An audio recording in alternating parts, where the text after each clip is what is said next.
All right, we're starting with we're back on Percy Jackson, the Lightning Thief, Percy Jackson and the Olympians. Chapter 20, chapter title is called I Battle My Jerk Relative. A Coast Guard boat picked us up, but they were too busy to keep us for long, or to wonder how three kids in street clothes had gotten out into the middle of the bay. There was a disaster to mop up. Their radios were jammed with distress calls. They dropped us off at the Santa Monica Pier with towels around their shoulders, our shoulders, and water bottles that said, I'm a junior Coast Guard, and sped off to save more people. Our clothes were sopping wet, even mine.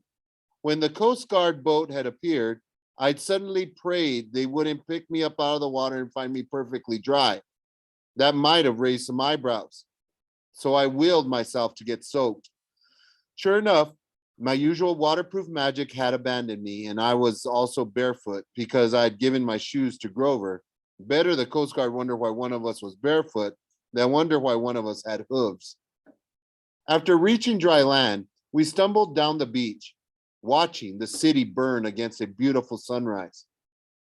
I felt as if I'd just come back from the dead, which I had. My backpack was heavy with Zeus's master bolt. My heart was even heavier from seeing my mother. I don't believe it, Annabeth said. We went all that way. It was a trick, I said. A strategy worthy of Athena. Hey, she warned. You get it, don't you? She dropped her eyes, her anger fading. Yeah, I get it. Well, I don't, complained Grover. Would somebody, Percy, Annabeth said, I'm sorry about your mother. I'm so sorry. I pretended not to hear her.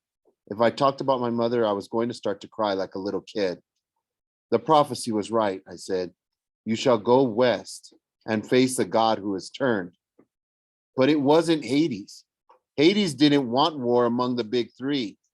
Someone else pulled off the theft. Someone stole Zeus's master bolt and Hades' helm and framed me because I'm Poseidon's kid. Poseidon will get blamed by both sides. And by sundown, there will be a three-way war, and I'll have caused it. Grover shook his head, mystified. But who would be that sneaky?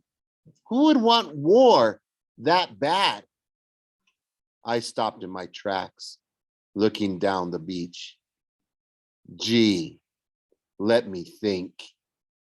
And there he was, waiting for us, in his black leather duster and his sunglasses, an aluminum baseball bat propped on his shoulder. His motorcycle rumbled in beside him, his headlight turning the sand red. Hey, kid, Harry said, seemingly genuinely pleased to see me. You were supposed to die. You tricked me, I said. You stole the helm and the master bolt. Ares grinned. Well, now, I didn't steal them personally. Gods taking each other's symbols of power, that's a big no-no. But you are not the only hero in the world who can run errands. Who did it? Who did you use? Clarice? She was there at the winter solstice. The idea seemed to amuse him. Doesn't matter. The point is, kid, you're impeding the war effort. See, you've got to die in the underworld. Then old Seaweed will be mad at Hades for killing you. Corpse Breath will have Zeus's master bolt, so Zeus will be mad at him, and Hades is still looking for this. And from his pocket, he took out a ski cap, the kind bank robbers wear, and placed it between the handlebars of his bike. And immediately the cap transformed into an elaborate bronze war helmet. The helm of darkness, Grover gasped. Exactly. Now, where was I? Oh, yeah. Hades will be mad at both Zeus and Poseidon. because he doesn't know who took this. Pretty soon, we'll get a nice little three-way slugfest going. But your family, Annabeth protested. Ares shrugged. Best kind of war. Always the bloodiest.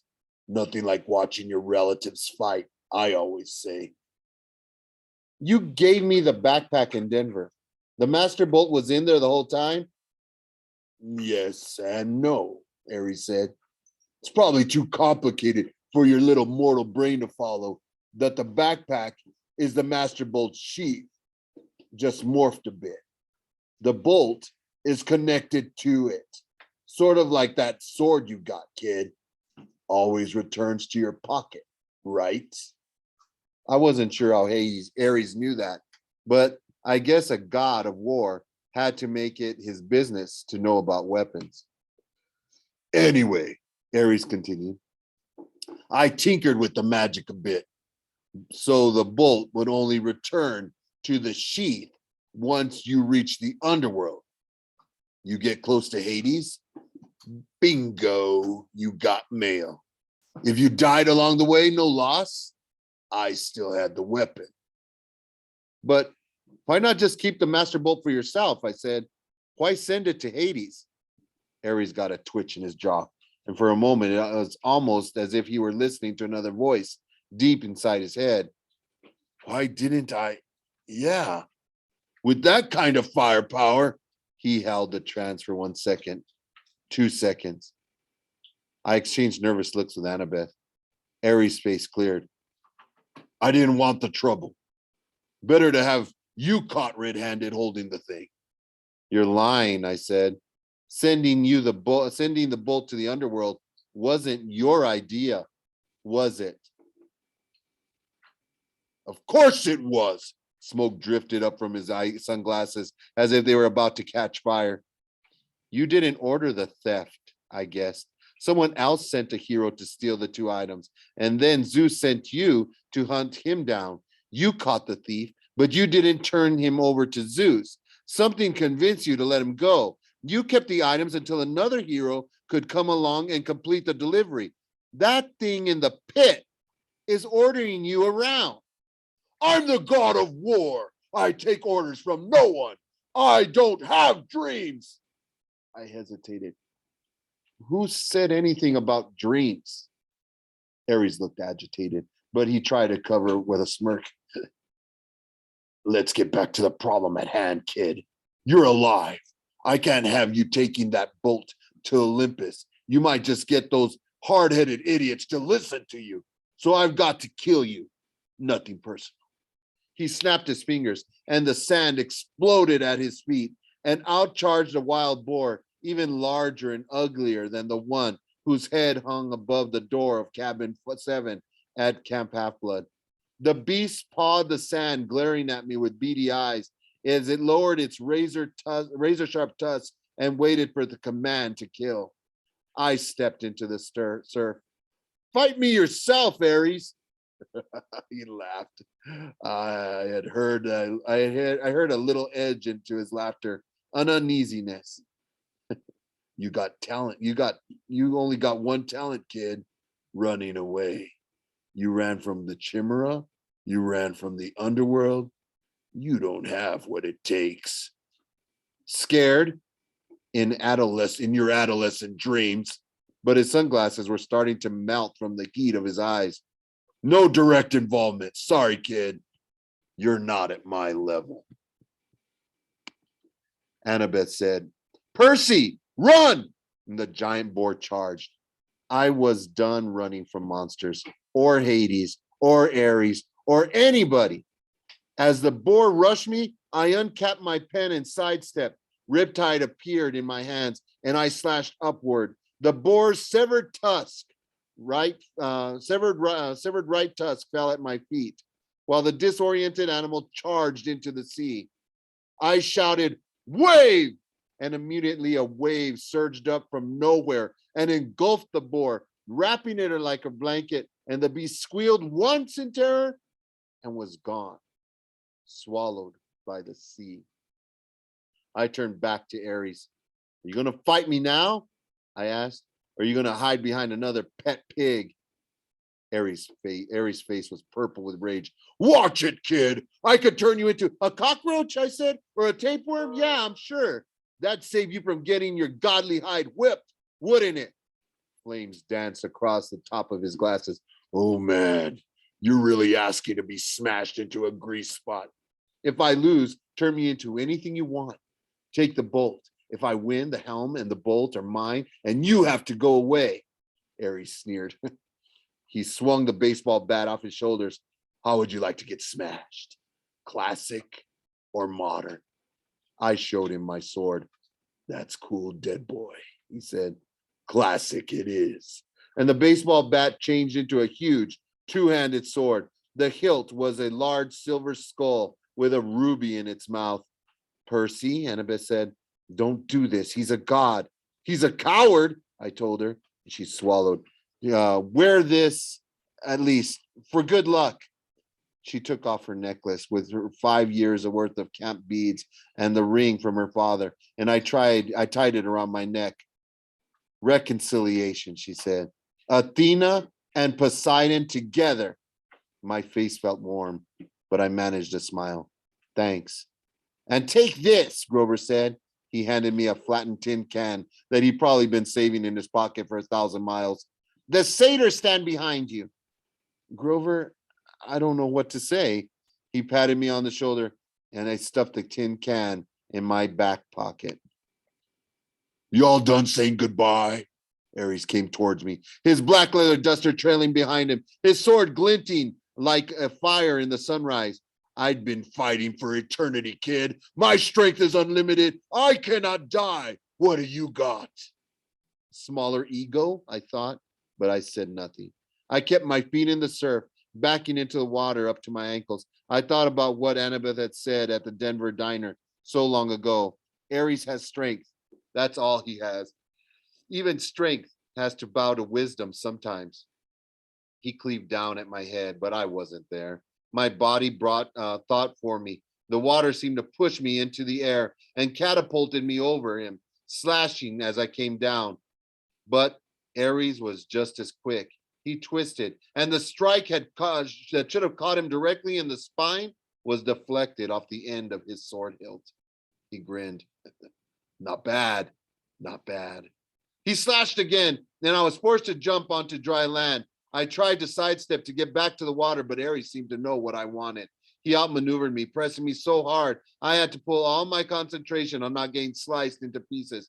I kept backing away from the surf. I couldn't find any openings to attack. His sword had a reach several feet longer than a Nakalumos. Get in close, Luke had told me once, back in sword class. When you've got the shorter blade, get in close. I stepped inside with a thrust, but Aries was waiting for that. He knocked my blade out of my hands and kicked me in the chest. I went airborne, 20, maybe 30 feet. I would have broken my back if I hadn't crashed into the soft sand of a dune. Percy, Annabeth yelled, cops! I was seeing double. My chest felt like it had been hit with a battering ram, but I managed to get to my feet. I couldn't look away from Aries for fear he'd slice me in half, but out of the corner of my eye, I saw red flashing lights flashing on the shoreline boulevard. Car doors were slamming. There, officer, somebody yelled. See? A gruff cop voice. Looks like that kid on TV. What the heck? That guy's armed, another cop said. Call for backup. I rolled one side as Aries' blade slashed the sand. I ran for my sword, scooped it up, launched a swipe at Aries' face, only to find my blade deflected again. Aries seemed to know exactly what I was going to do the moment before I did it. I stepped back into the surf, forcing him to follow. Admit it, kid, Aries said. You got no hope. I'm just toying with you.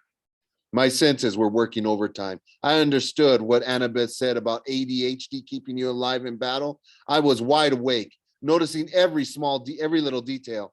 I could see where Aries was tensing. I could tell which way he would strike. At the same time, I was aware of Annabeth and Grover 30 feet to my left.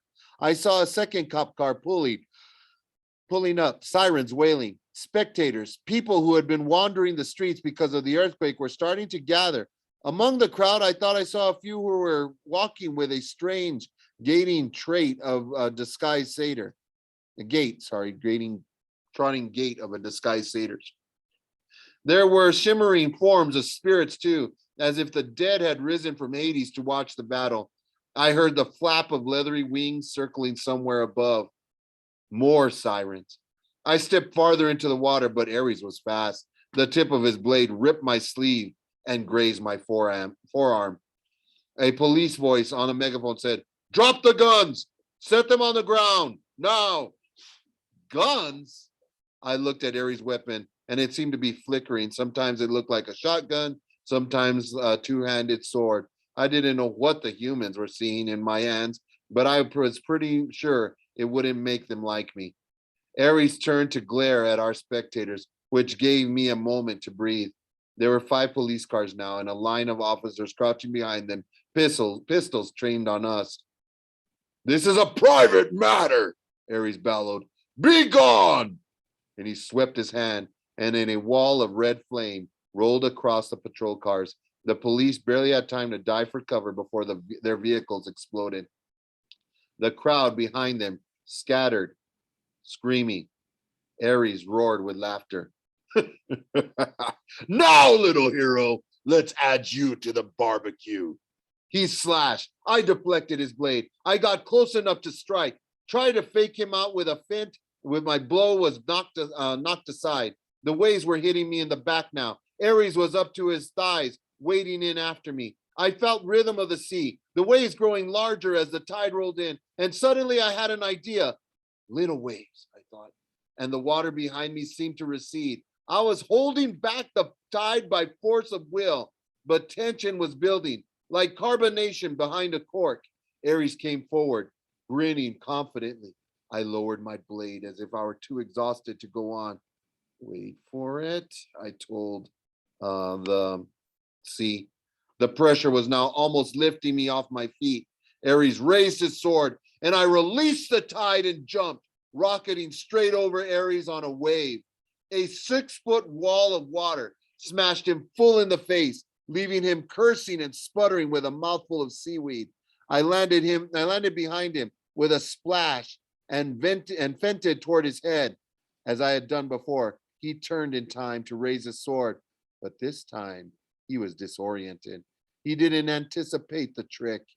I changed direction and lunged to the side and stabbed Riptide straight down into the water, sending the point through the god's heel. The roar that followed made Hades' earthquake look like a minor event. The very sea was blasted back from Ares, leaving a wet circle of sand 50 feet wide. Ichor, the golden blood of the gods, flowed from the gash in the war god's boot. The expression on his face was beyond hatred. It was pain, shock, complete disbelief that he'd been wounded. He limped toward me, muttering ancient Greek curses. Something stopped him. It was as if a cloud covered the sun, but worse. Light faded. Sound and color drained away. A cold, heavy presence passed over the beach, slowing time, dropping the temperature to freezing, and making me feel like life was hopeless. Fighting was useless. The darkness lifted. Ares looked stunned. Police cars were burning behind us. The crowd of spectators had fled. Annabeth and Grover stood on the beach in shock, watching the water flood back around Ares' feet, his glowing golden ichor dissipating in the tide. Ares lowered his sword. "You have made an enemy, godling," he told me. "You have sealed your fate. Every time you raise your blade in battle, every time you hope for success, you will feel my curse. Beware, Perseus Jackson. Beware." His body began to glow. "Percy!" Annabeth shouted. "Don't watch!" I turned away as the god Ares revealed his true immortal form. I somehow knew that if I looked, I would disintegrate into ashes. The light died. I looked back and Ares was gone. The tide rolled out to reveal Hades' bronze helm of darkness. I picked it up and walked towards my friends. But before I got there, I heard the flapping of leathery wings. 3 evil-looking grandmothers with lace hats and fiery whips drifted down from the sky and landed in front of me. The middle Fury, the one who had been Mrs. Dodds, stepped forward. Her fangs were bared, but for once, she didn't look threatening. She looked more disappointed, as if she'd been planning to have me for supper, but had decided I might give her indigestion. We saw the whole thing, she hissed. So, it truly was not you. I tossed her the helmet, which she caught in surprise. Return that to Lord Hades, I said. Tell him the truth. Tell him to call off the war. She hesitated. She then ran a forked tongue over her green, leathery lips. Live well, Percy Jackson. Become a true hero. Because if you do not, if you ever come into my clutches again, she cackled, savoring the idea. And then she and her sisters rose on bat wings, fluttering into the smoke-filled sky and disappeared. I joined Grover and Annabeth, who were staring at me in amazement.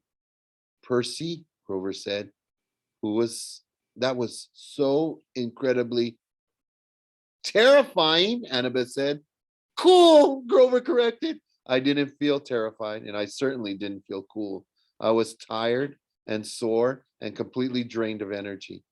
Did you guys feel whatever it was? I asked. They both nodded uneasily. Must have been the Furies overhead, Grover said. But I wasn't so sure. Something had stopped Ares from killing me, and whatever could do that was a lot stronger than the Furies. I looked at Annabeth, and an understanding passed between us. I knew not what was in that pit. I knew now what was in that pit, what had spoken from the entrance of Tartarus. I reclaimed my backpack from Grover and looked inside. The master bolt was still there. Such a small thing to almost cause World War III. We have to get back to New York, I said. By tonight. That's impossible, Annabeth said. Unless we fly, I agreed. She stared at me. Fly? Like in an airplane? Which you were warned never to do, lest Zeus strike you out of the sky, and carrying a weapon that has more destructive power than a nuclear bomb? Yeah, I said. Pretty much exactly like that. Come on.